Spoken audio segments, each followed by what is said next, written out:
Hello from the Channel studio in London and welcome to another edition of Foreign Dispatches. I'm Teniola Oyetayo. On the programme this week, Israel marks 1 month since a mass attacks with vigils, memorials and protests. Plus, the UN demands ceasefire as reported Gaza deaths top 11,000. A month has passed since the deadliest day in Israel's 75-year history, with an estimated 1,400 people murdered by a mass militant on October the 7th. About 240 people are thought to still be held hostage in Gaza. As the conflict escalates, demonstrations and pleas to bring them back home are becoming more urgent. By the Western Wall in Jerusalem, the holiest place where Jews can pray, a candle is lit for each of the estimated 1,400 lives lost during the October 7 attacks. I feel that we all pray to God that He be with us and that He help us in the war against violence. And it is God who's ruling the world, and all the army are His soldiers. And we all pray that they all win, because the world is experiencing a very traumatic experience, not only Israel. And outside on the wall of Jerusalem's old city, the faces of some 240 still missing being held hostage in Gaza. It's been over 31 days of waking nightmare for Hervai Brodach, a month since he last spoke to his wife or saw his 3 young children, aged 10, 8 and 4 years old. But now it's been so long, I'm starting to lose it again. And you know, it's been 31 days and that's too long to be without my kids and my wife, and for them to be held captive in a foreign place, you know, underground, in a small room, and I don't know in what situation they are in, health-wise, or, you know, if they're being fed, taken care of. So I can only hope that everything is all right. Since then, he has camped outside the Israeli Defense Ministry with a sign to remind the military, "My family is in Gaza." Others have joined him in what's become a daily occurrence. All day, this is what I'm doing. I talk to people and I tell them my story and my beliefs, and I just keep on going, you know, and nighttime comes and I just fall asleep, you know. Maybe I don't fall apart, but I just fall asleep, you know, from all this. I get so tired. You know, up till now, I went to the Ministry of Defense in Tel Aviv. I held vigil over there, but I just got tired from that as well. After a month, Brodach is tired of protesting, but he says views of the war are changing. I think it has changed a lot. You know, people did change their views on this conflict. Everybody just wanted vengeance at first. I don't think, you know, they wanted retaliation, which is human, I guess, but I hope it ends, you know. Just a cycle that keeps going on and on.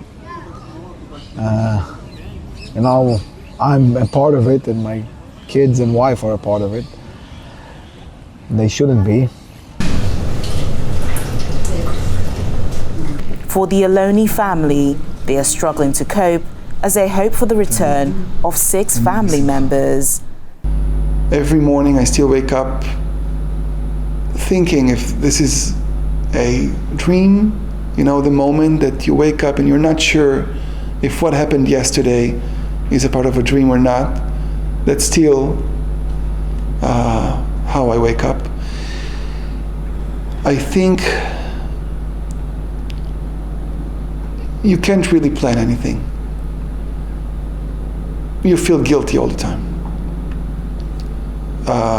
I see my daughter smiling, I feel guilty. I'm going to sleep, I feel guilty. I'm sure that's not only me. I hear it from all the families. Think about every mother. Think about every father. Think about what drives us. I know that I'm going to work for my daughter to have a better life. I'm going to work and I'm living my life in order to protect my daughter. How does it feel when you're unable to protect your children? How do you wake up in the morning understanding that you have zero effect on what's going to happen to your kids?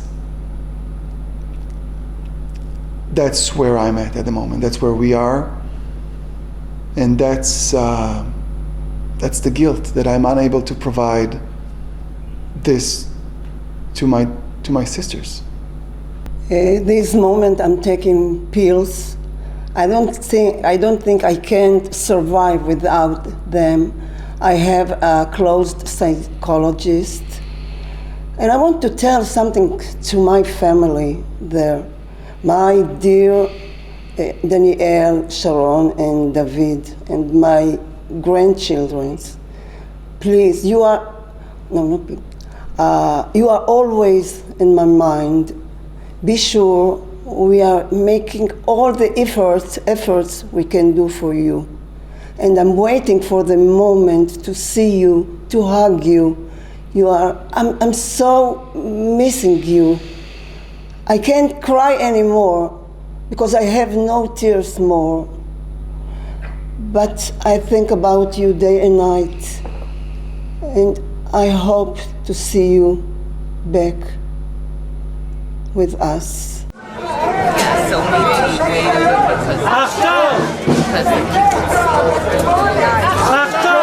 As the initial shock has faded, public anger has grown, with many families of the hostages held in Gaza bitterly critical of the government's response and calling for their relatives to be brought home.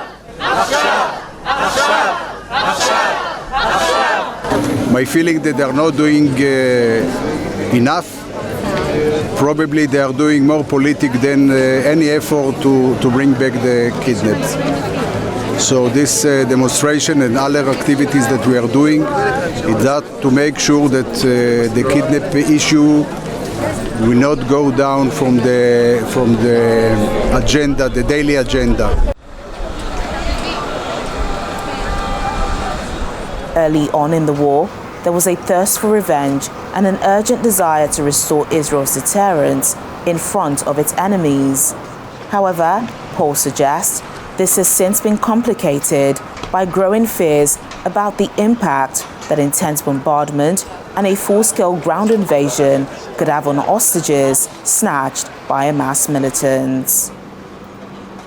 In response to the October 7 attacks, Israel launched an offensive which has so far killed more than 11,000 Palestinians, with more than 4,000 of the victims said to be children.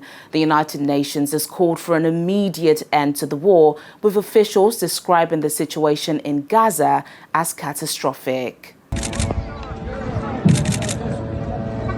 Carrying their belongings in their hands, Gazans were seen heading south on foot to flee Gaza City on Tuesday, after Israel gave civilians those trapped there a 4-hour window to leave.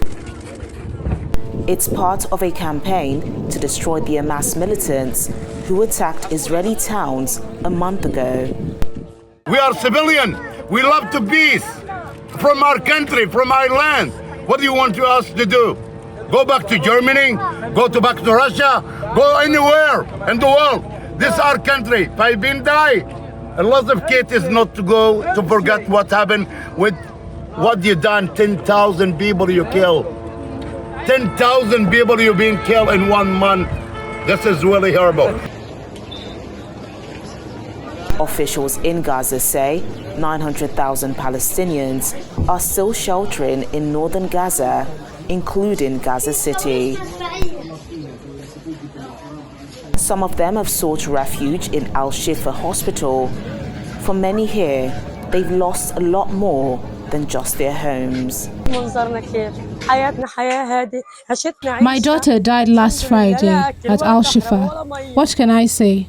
Look at our situation. Is this a life that we are living? We have no food, no electricity or water. We sleep in the corridors without any blankets. It's very cold. We are humiliated. This is not a life.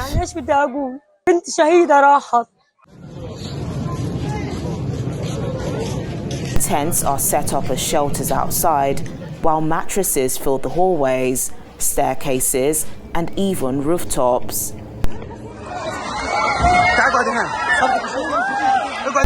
Gaza's health ministry said on Monday an airstrike hit a building in the hospital complex, something Israel denies.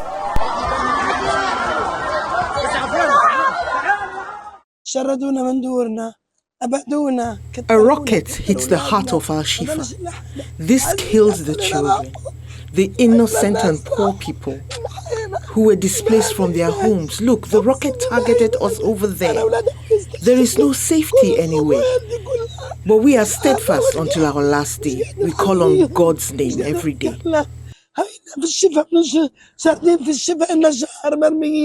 On average, a child is killed and 2 are injured every 10 minutes in Gaza, according to UN Relief Agency for Palestinians.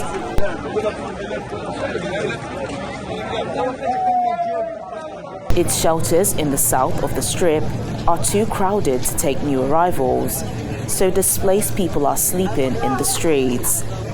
Officials say services are close to breaking point, with limited water, food, and fuel supplies. Over 1,400 people have reportedly died in Israel, and just over 11,000 have now been reported dead in Gaza. That's 0.5% of the population of Gaza. An average of about 160 children are killed every day, based on the figures of the Ministry of Health. All right, good afternoon. The United Nations demanded a humanitarian ceasefire on Monday as Israel faced mounting pressure over civilian deaths a month into the Gaza war. Gaza is becoming a graveyard for children. Hundreds of girls and boys are reportedly being killed or injured every day. More journalists have reportedly been killed over a 4-week period than in any conflict in at least 3 decades. More United Nations aid workers have been killed than in any comparable period in the history of our organization. We must act now to find a way out of this brutal, awful, agonizing dead end of destruction, to help end the pain and suffering, to help heal the broken, and to help pave the way to peace, to a 2-state solution with Israelis and Palestinians living in peace and security. The way forward is clear. A humanitarian ceasefire now.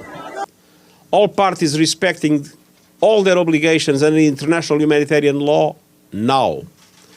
This means the unconditional release of the hostages in Gaza now. Both Israel and Hamas have rebuffed calls for a halt in fighting.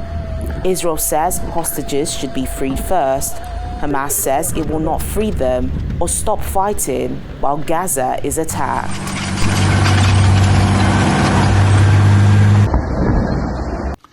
Well, there'll be no ceasefire, general ceasefire in Gaza without the release of our hostages. As far as tactical little pauses, an hour here, an hour there, we've had them before. I suppose we'll check the circumstances in order to enable goods, humanitarian goods to come in, or our hostages, individual hostages to leave. But I don't think there's going to be a general ceasefire. It's not that I think it will hamper the war effort. It'll hamper our effort to get our hostages out, because the only thing that works on these criminals in Hamas is the military pressure that we're exerting. With little sign that efforts to secure an end to fighting will succeed, there are fears that the resulting humanitarian crisis could destabilize the wider Middle East region. When Foreign Dispatches returns in just a moment, we turn our attention to the situation in Ukraine as troops battle exhaustion as the war drags into another winter. Please stay with us. Thanks for staying with us on the program. Ukrainian soldiers are facing a second winter on the battlefield. Exhaustion is setting in as they accept that Russia has a far bigger army and more weapons and ammunition, raising the uncomfortable question of how Ukraine can repel invading forces once and for all in Europe's bloodiest conflict since World War II.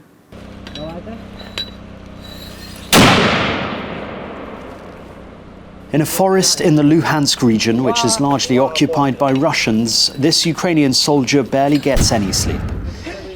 His description of recent clashes and the fatigue that he and his unit are facing reflects a growing acceptance among Ukraine's soldiers and their commanders that the war is putting a huge strain on limited resources. This period of war is the fight of characters. We're exhausted. They're exhausted. But there are more of them, and they have more equipment. That's the hard part. And also, the lack of people. We had a firefight for over 20 hours, non-stop fighting, assaults, evacuations, and you know, I managed it. And we all managed it. We aren't very fresh, and right now we need to find strength. Similar battles are raging along the front lines from the border with Russia's Belgorod region in the northeast, all the way to the Black Sea. For those in the trenches, while exhaustion is unavoidable, motivation remains strong. This is a very horrible enemy. The enemy is strong, cunning, and vile, and they deal us considerable losses. One should never underestimate them. If they will be or already have been provided with 1 million shells, this will drastically influence the situation in terms of losses. Would they be able to advance with that number of shells? I am not sure that the advance will be considerable. We've learned how to defend, and as we see, they have learned how to defend too.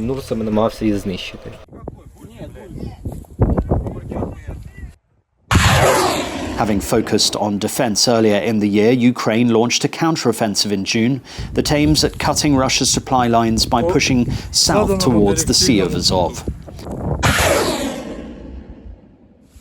5 months on, that objective remains a distant dream. Ukrainian forces are about 50 miles from the coast and Russian defences have largely held firm.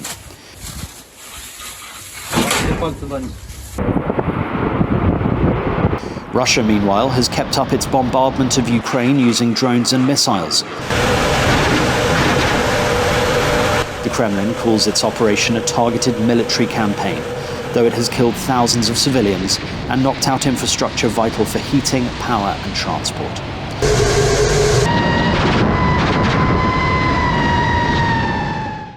Russia demonstrates no intention to get rid of its terrorist practices against millions of Ukrainian civilians, which makes it imperative to obtain additional air defense systems to safeguard these critical facilities during the winter.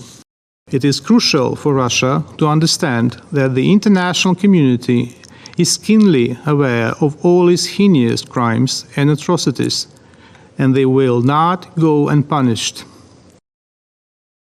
Ukraine wants peace more than anyone else. Peace means restoring respect for the UN Charter. Peace means the liberation of our people from horrors of Russia's terror machine. The only way is a full restoration of sovereignty and territorial integrity of Ukraine within its internationally recognized borders. This is also the only and most effective solution to guarantee European and global security.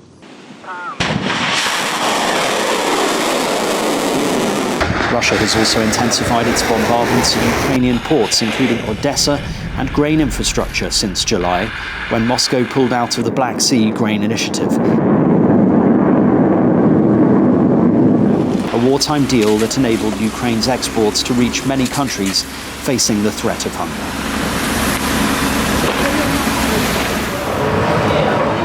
Ukrainian businesses are preparing for the prospect of another winter of widespread power outages. All things considered, we are a nation that adapts easily. We survived last year and are preparing for this one. When I ask my employees if they are scared, they say no.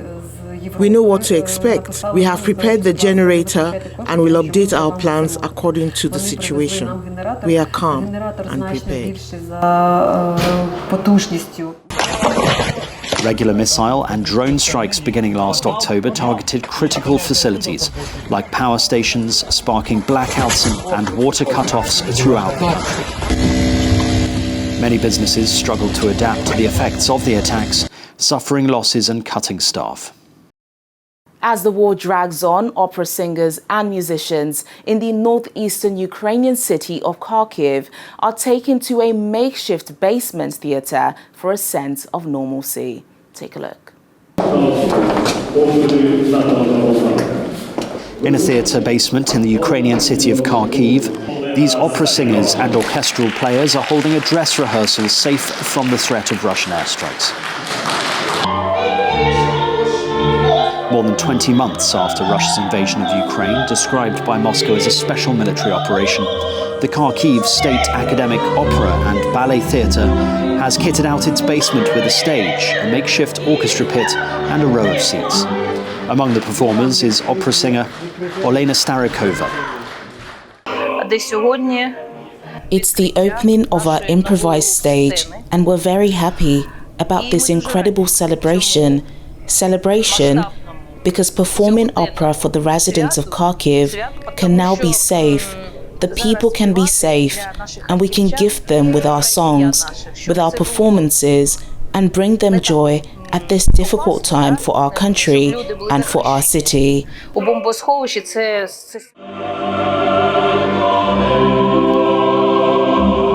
Ukraine's second city, which banned mass public events when Russia invaded in February 2020, is regularly targeted by missiles.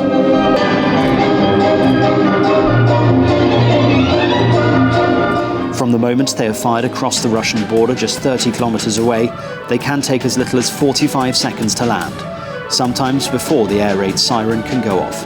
But the theatre is built to withstand heavy damage. This building was designed as a Congress hall for party members. That is why the building requirements were high and the size of the project was grandiose. So the building can withstand a lot. It is a monolithic and safe construction. The elite it was designed for needed to be safe.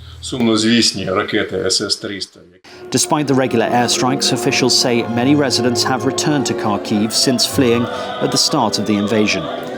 More than 1 million people are in the city that had a population of 2 million before the war. The theatre hopes to put on performances regularly, with the basement essentially serving as a bomb shelter.